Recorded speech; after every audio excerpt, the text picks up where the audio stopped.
My name's Colin Turner, and for my research project for the political communications class, I studied climate change communication in Canada. Specifically, my research question was, how do politicians and authority figures communicate to the general public about how we can deal with climate change? There were 3 field sites that I took notes at. The first was the Climate Change Teach-In at the University of Ottawa on October 26th. The second was the Federal Leaders Debate on October 7th. And the third was just around town whenever I had a chance to take notes about either writing prompts that we were emailed or about articles that I was reading in the news. My methods for data collection were all note-taking.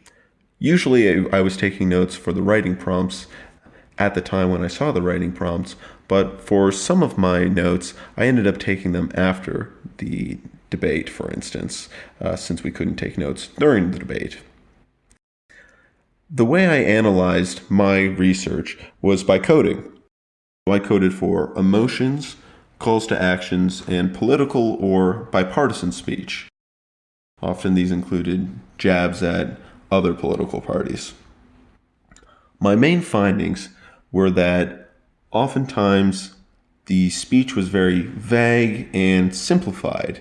There were messages with encouraging emotions, however, they were encouraging towards finding a solution that they didn't really provide. There was very little in the form of concrete action, and oftentimes it was individual action as opposed to industry-wide action. My feelings were those of annoyance and feelings of being talked down to by disingenuous leaders and politicians.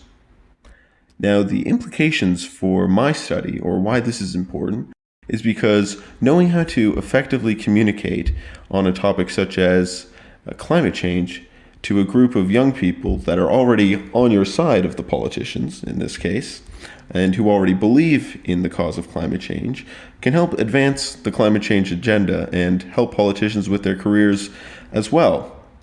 I noticed that I wasn't overly swayed by any of the messaging that I heard on climate change, and this is unfortunate because I was already a supporter of climate change action. In conclusion, this research is important because knowing how to communicate with young demographics can help politicians create effective and worthwhile climate change policies.